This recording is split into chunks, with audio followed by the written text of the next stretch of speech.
Hello everybody, this is Howard the Teaserking coming to you with week 16 of the NFL, and I'll talk a little bit about the bowl games on this one instead of doing a separate college one. What tends to happen in the pros these last 2 weeks, the spreads get skewed quite a bit, and you got to really be careful with them. For example, Tennessee laying 10 to Washington. If this was week 6, that spread would be 3 or 4.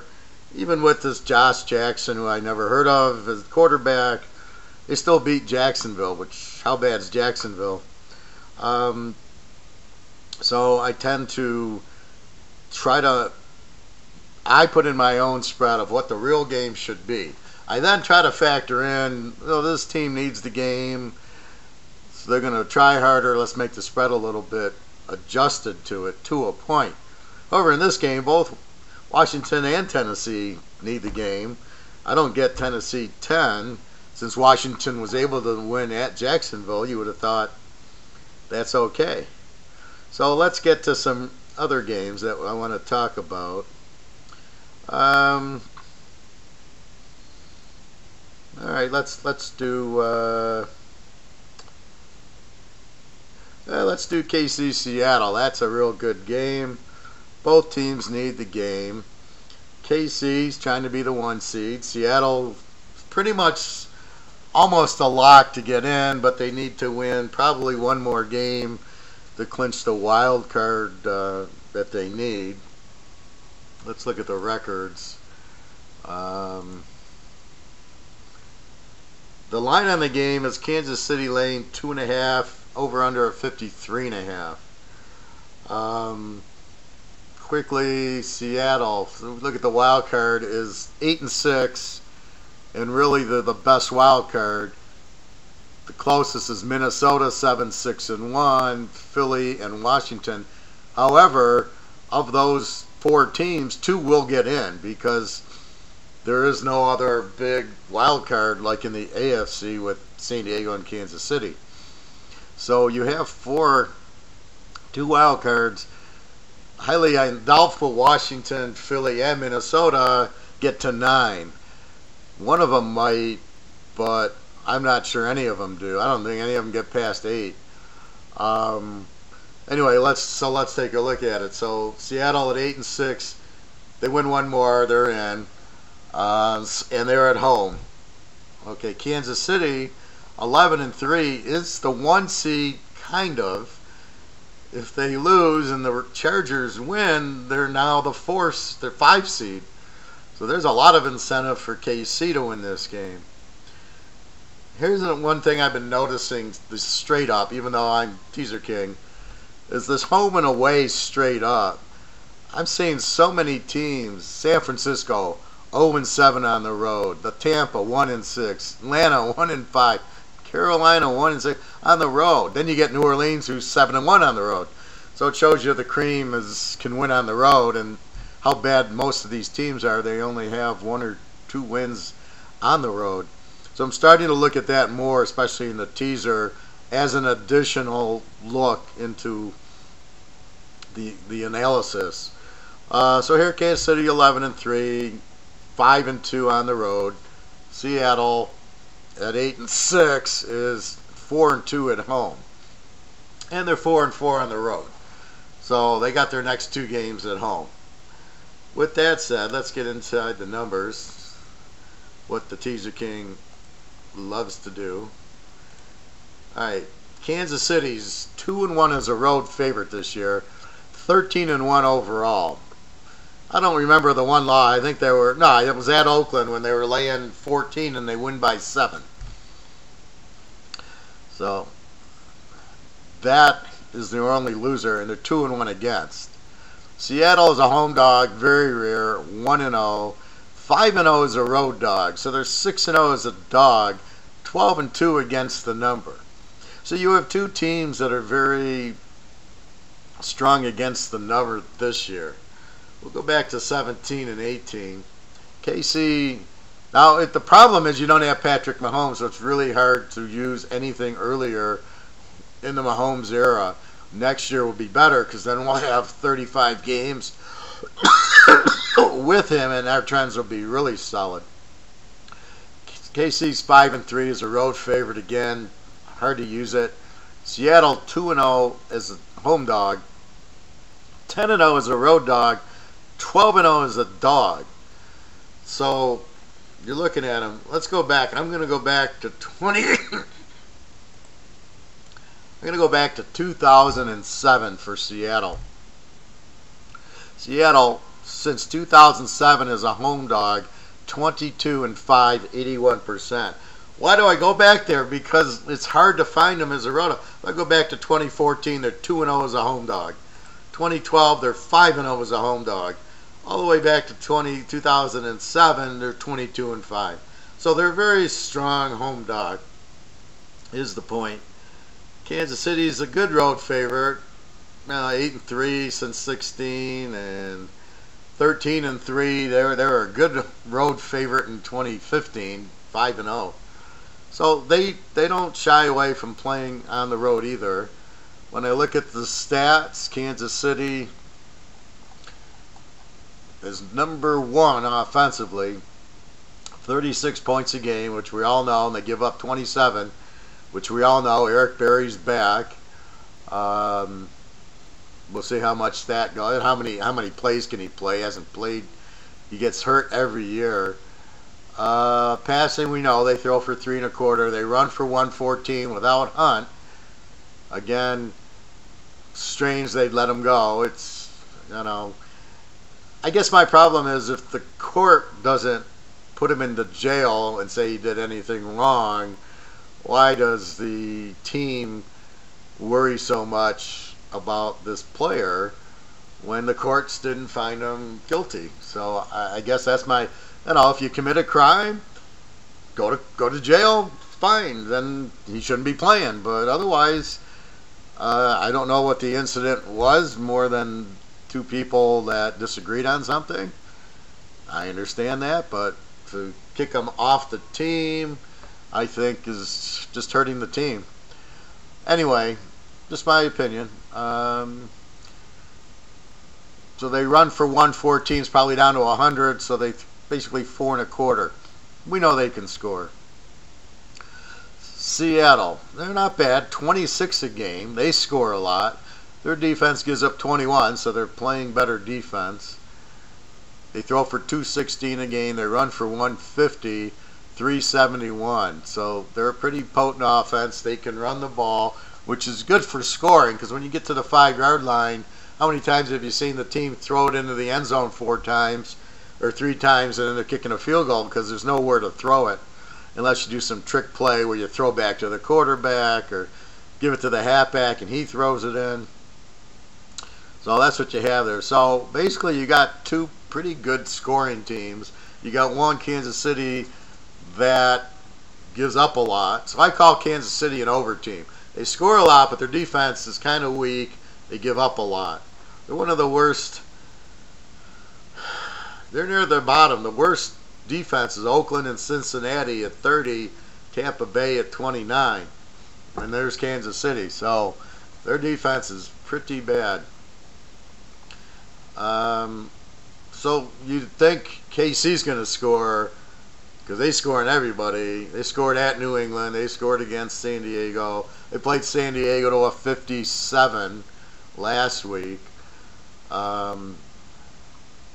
Look at the quarterback. We already know Mahomes is number 1.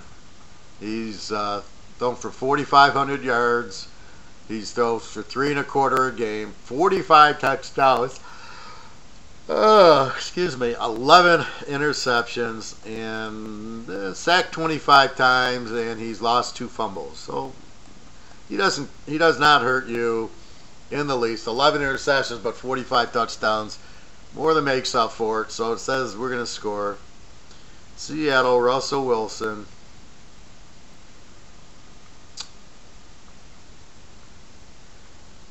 Where is he? There he is. He's more near the bottom because I arrange it by yards per game. So he throws for 216 a game, 31 touchdowns and 6 interceptions. Now he is sacked 42 times, and again, he only has 2 fumbles. So 31-6. So you got some pretty good quarterbacking going on. So the numbers are basically, well, let's take Seattle since 2016 at home. They're 14-7 as a home favorite, which is really, you don't get it. And 2-0 is the home dog. As a dog, they're 14-1 since 2016. As a dog, 12-0. But again, as a home favorite, 7-5. And I think it's just the crowd. They're favored more in games they probably shouldn't be, and then they lose them to the Rams. Well, they weren't favored to the Rams, but let's use the Rams here as an example. They played the Rams twice, one in L.A. and one in Seattle. They were the dog both times. Both times were close games, 2-point games. Both games were in the 60s or 70s. I think they're in the 30s, 35-31 or something like that. So you got high-scoring games against a really good Ram defense. And I think at home, Seattle is much stronger. So when I look at the spread, I got KC as a road favorite, and you know how I hate road favorites. Laying 2.5, I could take KC in 3.5. But when you look at the game without points, KC, Seattle, can you just say, oh, Kansas City's going to beat Seattle? They stink. They're a terrible team. Much like you would say that if they played maybe Tampa Bay, maybe maybe Cincinnati,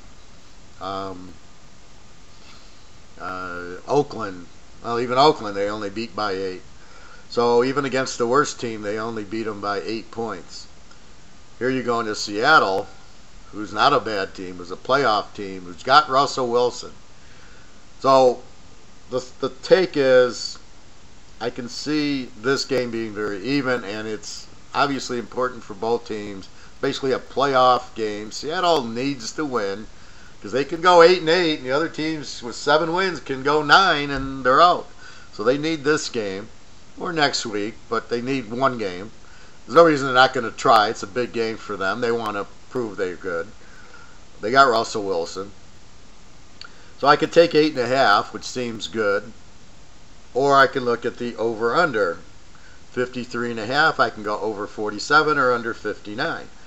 Well, you've got 2 really good quarterbacks, so under's kind of out. I don't think it's high enough. If this was a 60, I could say maybe going under 66, and even that might be, I think this over-under is low. I think it should be 57, 58. I think 53 is a bargain.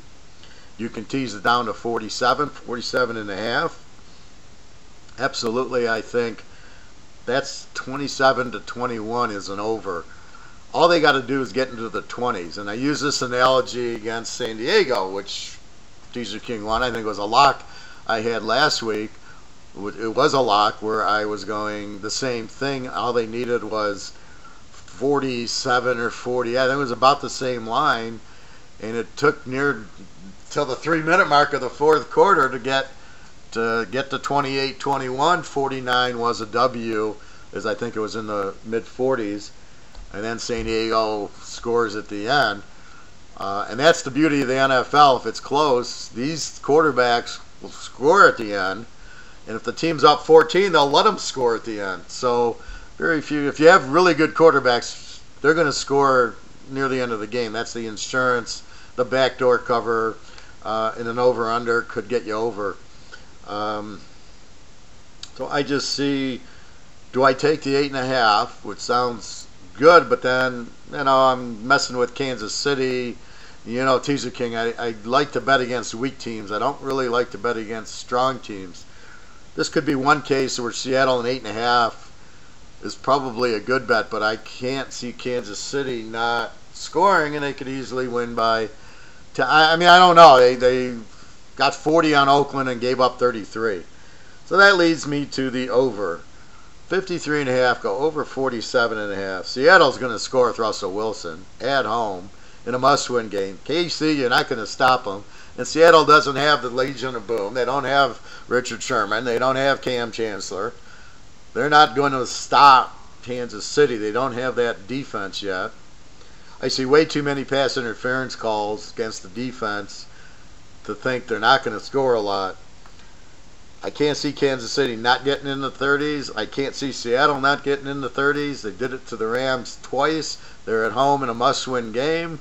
They're going to pull out all stops. They might run on them, but I don't buy, well, we're going to run and keep that ball out of their hands. At the end of the day, they got to score because KC will get their possessions and will score because nobody can stop them. Seattle's defense is not Legion of Boom. So therefore, I really like the over 47.5, 47, 48 in this game. And yes, I get emails, the line moves a point, do you still like the over? And yes, again, I think this is a 60-point game. I think that's what I told one of my customers last week. I said KC 35, San Diego 31. I missed it by 3 points. Same thing here. I clearly see somebody, and maybe it's Seattle, getting in the 30s, and Kansas City getting deep into the 20s. So it's definitely a 60-point game, probably 31-28, 59, somewhere in that neighborhood. It should be a close game. If anybody wins by a lot, it'll be Seattle, but I don't see how you shut Kansas City down. Nobody's been able to do it. I mean, Hill seems okay, and Kelsey, and they're making the adjustment away from whatchamacallit, getting suspended, Kareem Hunt. So with all that said, I think take this game over. I think there'll be a lot of scoring. I think Seattle in 8.5 covers. I don't like Kansas City in 3.5 because they're the road favorite and the game's in Seattle. But if Seattle, now here's the thing, if Seattle is a 3-point favorite, I'd lock Kansas City in 9 so fast. Your head would swim, and I'd still like the over. So I am playing the over very strong. Let's give a second game. It's Christmas.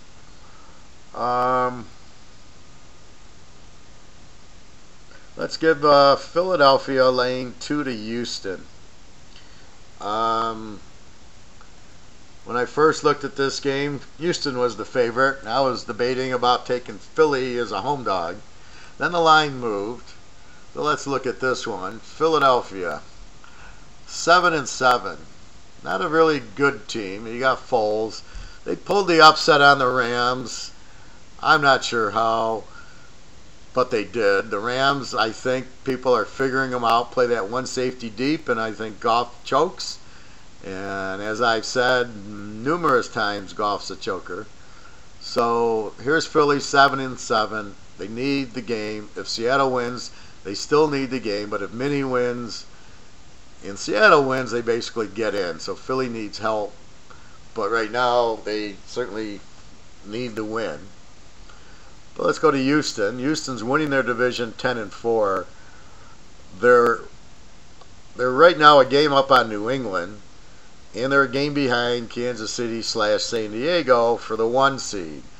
They're plenty motivated. They're 2 games up on Indy. So they have to win so they don't lose the division at 10-6 to Indy at 10-6. They want to get the number 1 seed. So if Kansas City loses at Seattle, but then San Diego's got at home against Baltimore. So San Diego should win that game, but you never know. So there's a lot of incentive for Houston to clinch the division, to try to get the 1 seed, get the bye. They don't want New England to get the bye and go to play at New England. So there's a lot of incentive. Houston is 5-2 on the road, which is nice to see a good road team. Philly at home is 4-3. So Philly's not that great at home. Let's go to the numbers. 2018, Philadelphia, home favorite, 4-2, overall 10-4. Play against home favorite, 5-1. Play against overall 11-3. So they're not a very good home favorite. They do not blow you out at home. Yes, they have a good defense. Okay, but they're not blowing you out. Houston, road dog, 4-0.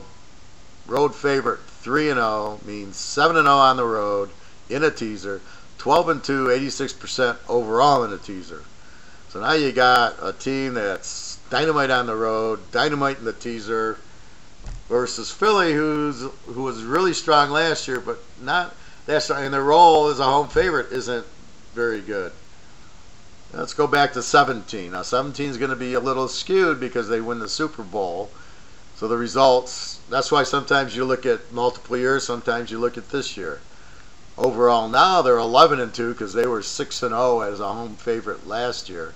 28-5, 85% overall if you combine last year and this year. 8-5 is a home favorite. So they blew out at home last year.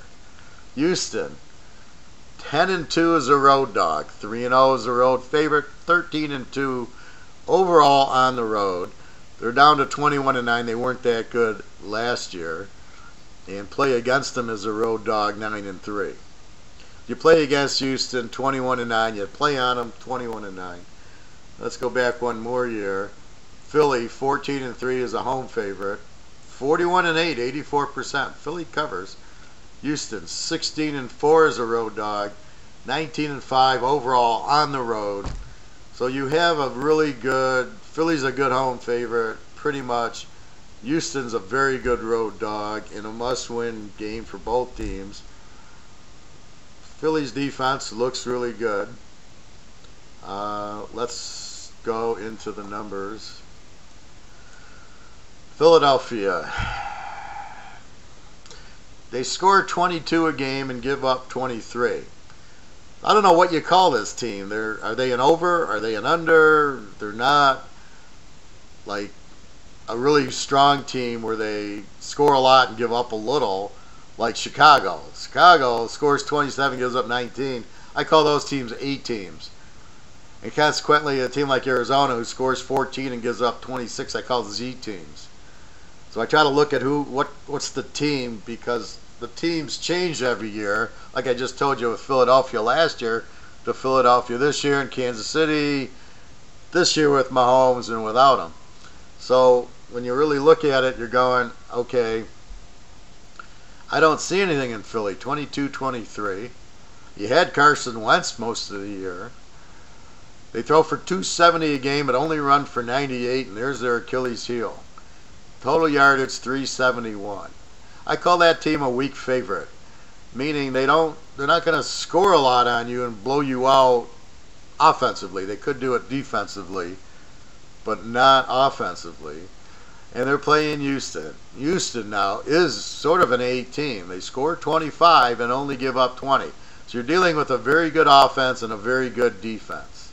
Not one of these, at the end they need to make the stop and they can't do it. Houston will do it. Deshaun Watson, 250 yards a game. They run for 130, and that's the difference. 387. So even though it's 387, they're running for 130 a game. Philadelphia runs for 98 because all their running backs are injured. Although you see these new guys, and they come in, they get excited. Okay.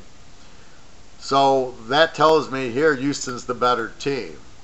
25 points to 20. And again, if you look at the competition, it's about the same. I mean, Philly has the Giants, Dallas, Washington. I don't know. They're three average teams. Look at Dallas last week. They killed me with getting shut out at home. And you look at Houston. Indy is much better this year. Jacksonville, it's terrible. Tennessee, they're an enigma.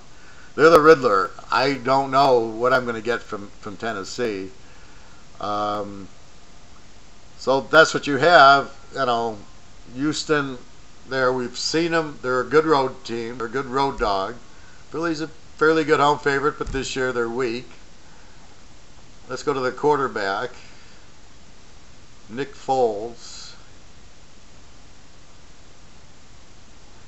Nicky Foles in 3 games throws for 240 yards a game. Not bad. 1 touchdown and 2 picks. So he's turning the ball over, and a lot of this. Oh, I don't think I have the Monday night game because I pulled these stats on Monday. I don't want to wait till Tuesday to start analyzing. So this is going to be a little different. I don't know how many touchdowns he threw last week, but still, he's not bad. He won the Super Bowl, so give him some credit. But he's not Joe Montana where he's going to throw 5 touchdown passes and bury me. Deshaun Watson, a little bit better. 14 games, throws for 256, 24 touchdowns and 9 interceptions. Not very good. Fumbled one time that he lost. Now, why do I say not very good with 24 touchdowns and 9 interceptions? Because I read your Russell Wilson, right? And here's Russell Wilson, and he only throws for 216 yards a game. He's got 31 touchdowns and 6 interceptions. There's a whole different dichotomy going on here. So, he's not that good compared to Russell Wilson. So he's an average NFL quarterback. He was great last year. I don't know what's going on with the injury. The teams have a better feel for him now. I don't know. He's got good receivers, especially if Kiki Kote. He's the stud wide receiver that if he plays, then there's no excuse. Look at the running game. Lamar Miller, 900 yards of that, only 4 touchdowns. Philadelphia, as I said, has no running at all, which has really been killing them this year. Alfred Blue runs for 500 yards, a couple touchdowns for Houston.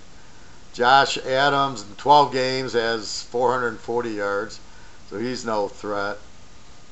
Deshaun Watson runs for 436 yards and 2 scores. Let's quickly do the Seattle, as long as I forgot to do the running backs. Seattle and Kansas City. Well, we lost Hunt. Chris Carson for Seattle runs for 913 yards. So that's a big force. I believe he's playing, but double check. It doesn't really matter. I'm still playing the over. And then you have,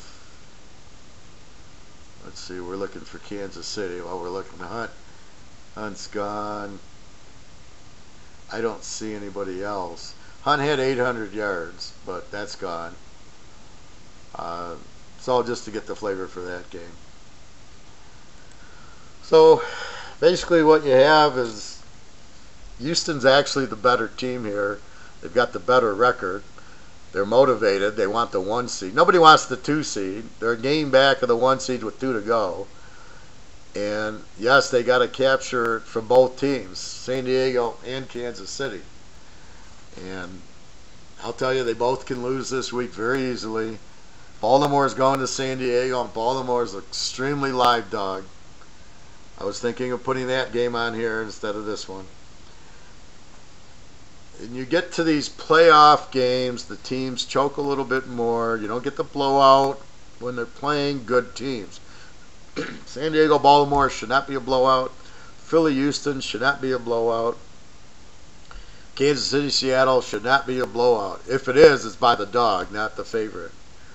So that's what you have. So looking at this, I can take Philly in 4. I can take Houston in 8. Houston over a touchdown is a much better bet. They're a good road dog. Philly last year was very good, but not this year. This year they're 5-1, a bet against home favorite. Over under 45. Well, you basically have 2 good defensive teams. I mean, Philly is a 23-23 points for, points against. I don't know what that means. I mean, are they going to score a lot or not? I mean, are they going to let up 25 points? Houston, Watson's not throwing the touchdowns he did last year. They're an A team, which means they can score and they have a good defense. So you got pretty much 2 good defensive teams in the cold, in the wind, in Philadelphia. I don't know. My play here is going to be over. Is going to take the 8 with Houston. I think over 39 gets there because it's such a low. How can they not score in the 40s? But I'm not going to mess around with that with their defenses. But I can't. It's not an underplay. I mean, it's certainly not an overplay. I don't have the quarterbacks. One of the reasons I like the over in KC Seattle is you look at the quarterbacks. You got Russell Wilson, you got Mahomes. They're going to score because you can't stop the good quarterbacks in the NFL.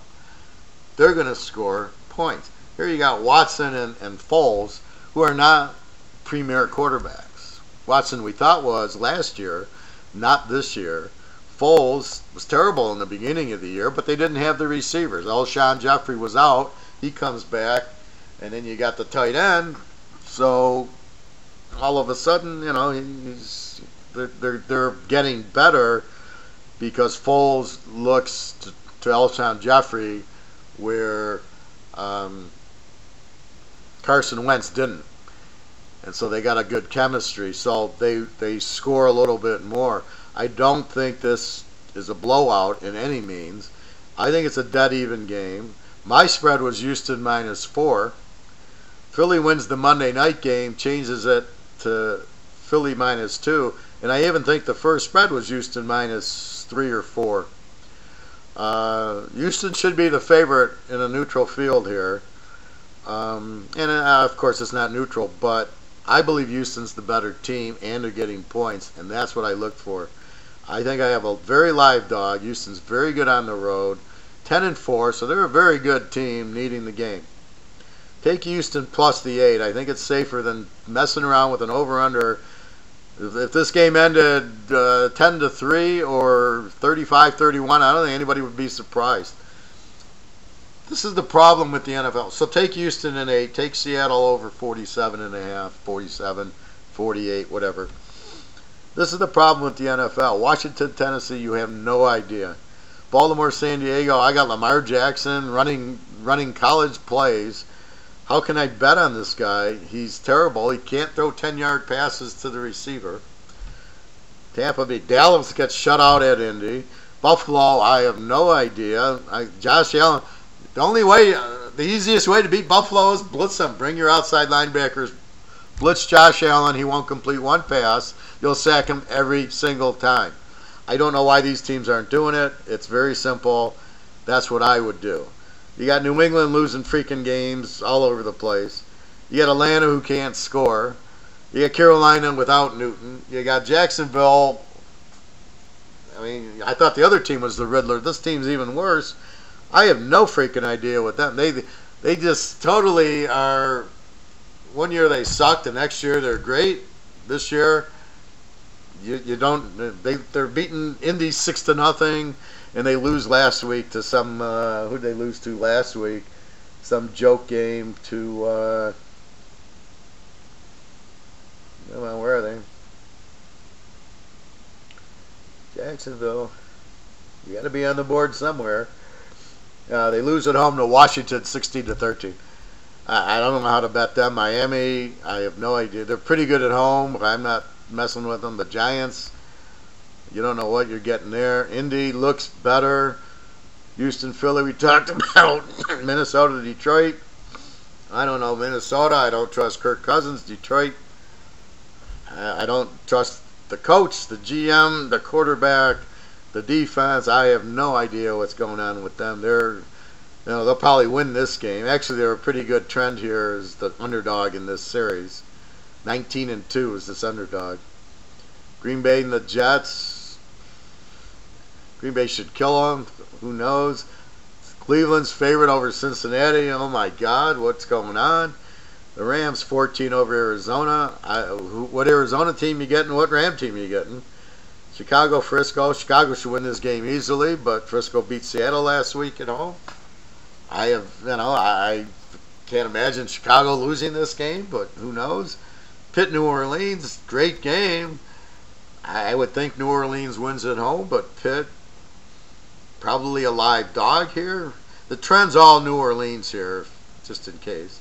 KC, Seattle, we talked about. Denver, Oakland, any score would fit. I don't know how bad Oakland is. Denver on the road sucks. The problem is you have lousy coaches. You have quarterbacks that want to run. I mean, all these new guys, Josh Allen, Josh Rosen, Darnell, all they do is go back to pass and try to run. And as we know, you don't win running. It shows that the quarterback, what it really shows is the quarterback has no concept of what's going on. He can't read the defense. He goes back to pass. He doesn't trust anything that's open. He panics and he runs. And that's it. They're not design runs. It's not like he's going, oh, okay, I'm going to run. He goes back. He has no idea what he's doing. He has no idea what the defense is. And then he runs to escape from getting killed by these big defensive linemen because he has no other concept of what to do. And he thinks, oh, good, I ran. No, that's not good. They don't know how to read defenses. And they don't know how to see when a guy's open or throw a guy open or back shoulder him or any of those concepts. You've got these receivers. This isn't college where it's all, it's not Army where you're not going to throw a pass all game. You're supposed to throw 25, 30 passes to your receivers and your running backs.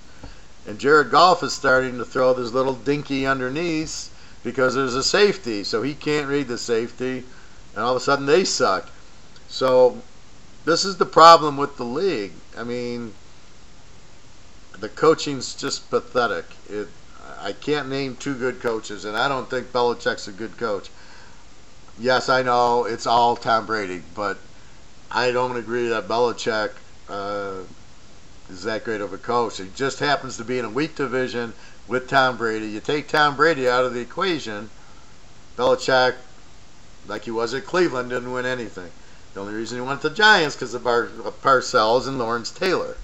So I'm not a big Belichick. He's not Lombardi. Okay, let's end that real quickly here. So really, we're the good coaches. So you got to bet the quarterbacks.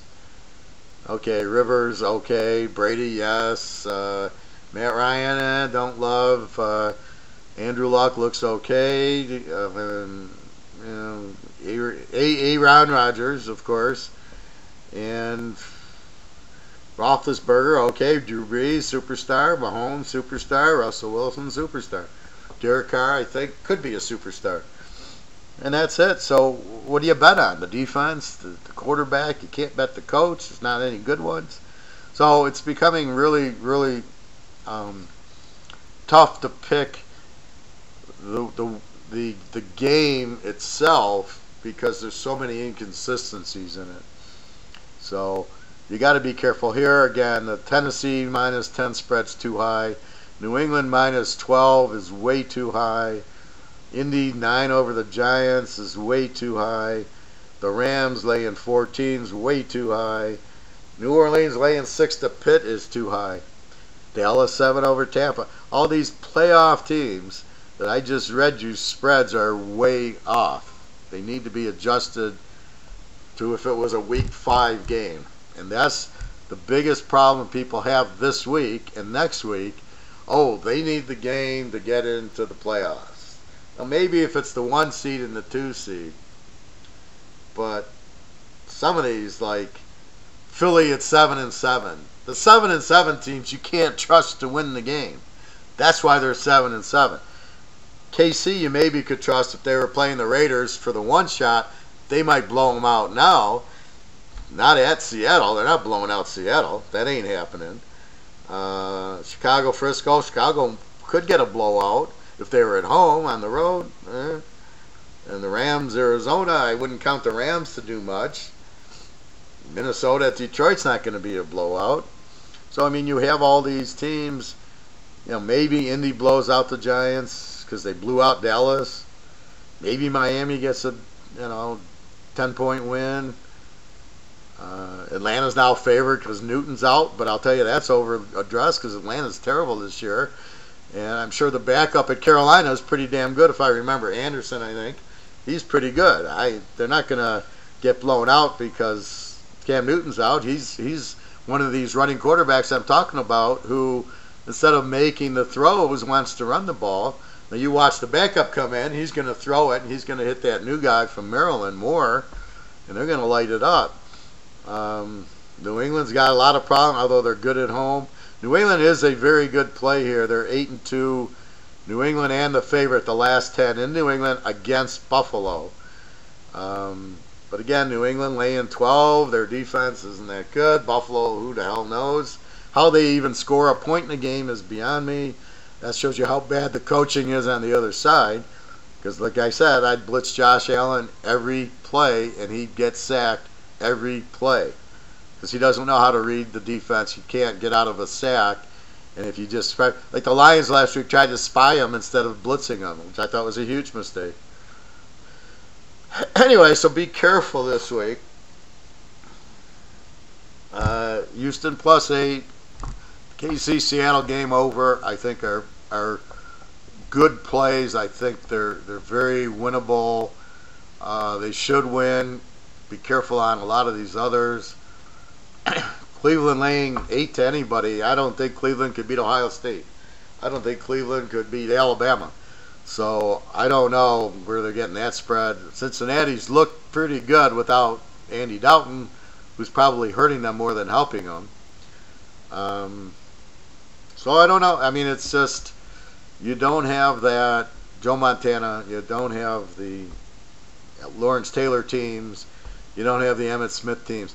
You don't really have that strong team. You got some good offense with Mahomes and Seattle, and even Green Bay with Rodgers is not a very good offensive team, and they got problems, and their coach is gone, and I mean, there's a lot of problems in the league, so you got to be careful.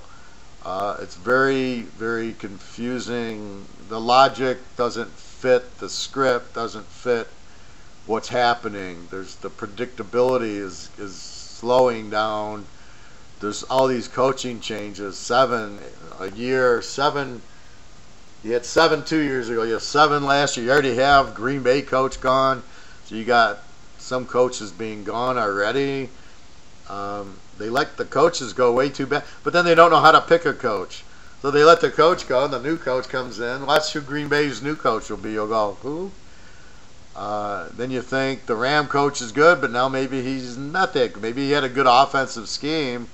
The defense is not what it should be with Aaron Donald and Dominic Sue. They should be throwing shutouts, not giving up 35 points to Philadelphia with the backup quarterback. So I just don't, I'm looking for a coach.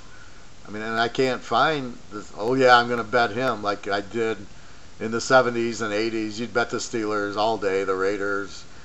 In the 80s, it was Montana, and Washington was good, and the Giants were good, and the Bears were good. And it was just very, boom, here they go. You'd find a weak team they're playing and pound them, and they'd pound them. Now, you just don't know who's going to win. It's a very difficult time. I mean, look at these playoffs. You got 5, 7, and 7 teams fighting it out in both divisions. So that's what you have. So anyway, Merry Christmas, Happy New Year. Bowl lock going this week. Again, my bowls are only, I'm giving you a very big Christmas gift. $77 from all my bowls. 3-0 last week, including my lock. Fresno State under hit. That is played with a New Year's Day game. So you're not going to see it in the thing. I didn't delete it. I just moved it to when the game is. Everybody knows, if you've already bought, who Fresno State's 25-unit lock was with. I had Fresno State in 2 locks. Under 60. Again, that's the 4th time I won with them under. They're a beautiful under team. So that's what we have. So we have one bowl lock going tomorrow. And I don't know if I'll have an NFL lock. Like I say, it's just been, I had Dallas even with KC over last week, and Dallas loses 20-0 to Indianapolis, like nothing. And you can thank the idiot coach. He gets a field goal blocked. Then he goes in at the 40. He runs up the middle. They don't get it, and the game was over instead of kicking a field goal. There's too much. Let's go for it on 4th down. Let's not kick the field goal. And all the announcers, oh, that's good. I would go for it too. Well, guess what? When the coach gets fired because he doesn't win, because you don't go for it on 4th and 1 in the NFL with running up the middle, it doesn't work. It never has. Or going for the 2-point conversion, that never works because there's nowhere to go with it. It's very hard to run 2.5 yards. It's very hard to throw. There's no windows. So you got to do a swing pass where the guy throws it, or a tight end. The Dave Casper play would work, but very few plays. So it's not easy to get the 2-point conversion, and it's not easy on 4th and 1 or 2 in the NFL. It's like doing it against Alabama. You're not going to get 4th and 1 again, running up the middle against Alabama, and that's what it is in the pros. So these coaches wonder why they get fired, and then you got to wonder why you're hiring a coach is that stupid. So anyway, that's my spiel. www.teaserking.com. Again, all the bowls through the playoffs, $77. Boom, you get the lock this week. There's a lock going tomorrow. I got about 5 or 6 strong pro plays. Probably not a lock. I just don't want a lock. You know, the Seattle game's as close as a lock as I was going to play this week. And after watching him against San Diego and then, Seattle, I really love the play, but I'm not going to lock it. Although I did play it for a good unit, a good amount of units. My friend was asking, what do units mean? So he's a buyer, and he goes, well, you got a 21 unit lock. What does that mean? Well, what do you play per unit? So if you're a $100 a unit player, you either can play it for $2,100, or you can say, if my units are 1 to 10, play them for 2 units. If they're 11 to 20, play them for 3 units. Anything over 20, maybe you play for 5 units.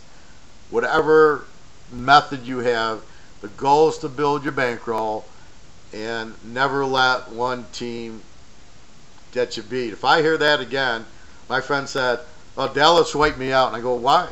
Why would you bet more than your bankroll, or just bet a fair unit on it, but don't overbet it. Don't bet where I can't play this week, because there's always good games to bet on, and that's really my key to success for my whole life. I've never had one game lose and I said that's it, I can't bet anymore, or I can't bet next. I've never ever, and I've been betting since 1970, 1968.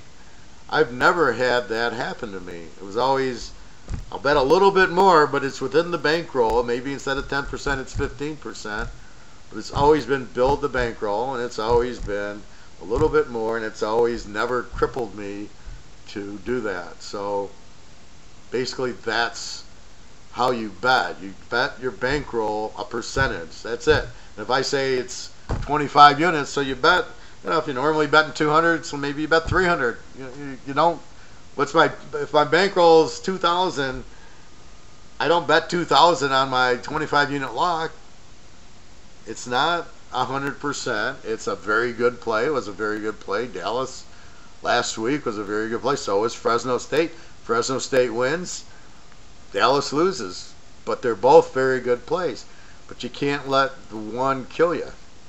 So, yeah, I wish Dallas would have won. It would have been good. I lost on it, but I'm back at it this week. I'm still in the hunt because I bet my bankroll. So it's just a percentage.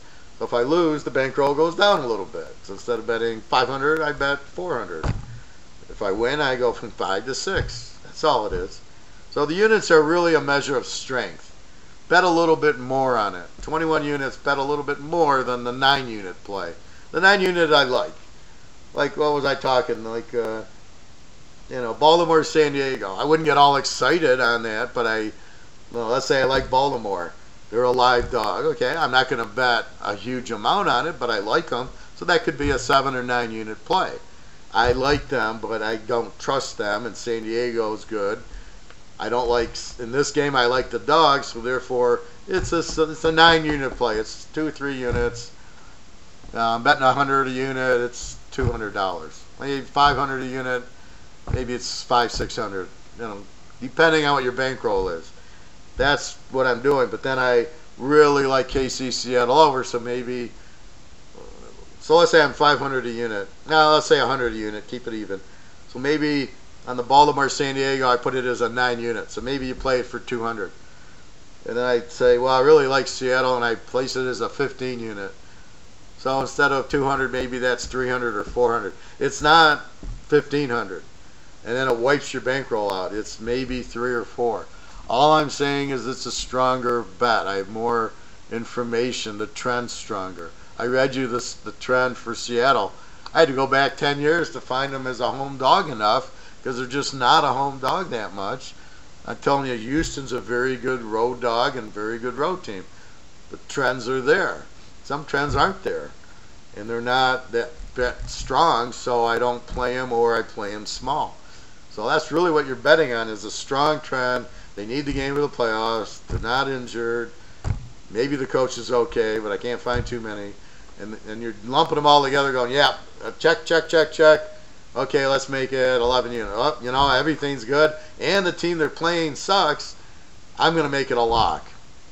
Because the team, well, Fresno State, for example. Fresno State, great defense, doesn't score a lot. Arizona State, great defense. They don't really score a lot against good defensive teams. AKA when they played Stanford, it was like a 30-point game. I'm looking at it, 54. I go under 60. No way it's getting close. And it was 31-20, 51. And Fresno State wins and holds them to 20. And I was surprised Fresno got 31. But it was still way under 60. That line should have been like 45. Then I wouldn't have locked it. But at 54, and people were betting the damn thing over. I'm like, well, you can't bet over on Fresno State, Arizona State. That's not an over game, especially already in the 50s. That's what makes it the lock when you have strong D playing strong D and the over-under is high. Now it's a lock. Same thing like here in the San Diego KC game. Strong offense.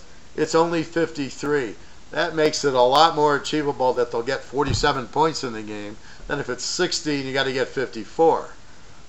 That's how the spread does play into it extremely well as the teams, the quarterbacks and everything. So really there's a lot of factors that I weigh into it. Here to help you, again, don't get too caught up. And again, reading the teasers, I had another question. It goes across. So if I put this teaser, the KC over, will be game 1, and then I put, what was it, Houston plus 8 is game 2 of the teaser. Now you can certainly, if you see other teams that I've teased, let's say the Baltimore, play a 3-team teaser, a 4-team teaser. You can play as many teams as you want. You go, well, he's got this one rated pretty high. I had a bunch of locks going last week. I played a 5-team teaser. Dallas killed me on it. But I hit the KC over. I hit the Fresno State. I hit a couple other games I don't remember off the top of my head. Boom. So I was, dynamite except for the Dallas game. But that happens. But the theory was still there. So anyway, play it the way you see it. But your units should be a little bit more for the strong. But if I say 21 units, I just said that's a great bet. It's a strong bet. And go from there. I don't want people betting their whole bankroll and it loses and then they're wiped out. That's not what this is about. This is about building your bankroll. And I'm telling you, bet it stronger based on your bankroll percentage. So if your bankroll is 1,000, I don't want to see you betting 1,000 on a game that I list as a 20 unit. I want you to bet stronger on what your unit would be. So $1,000, your unit might be 50. Maybe you bet 150 on it because it's a stronger play. That's the object. Build the bankroll. That's how you win gambling. Okay, everybody. www.teaserking.com. Merry Christmas. Happy holidays. And good luck this weekend. Thank you.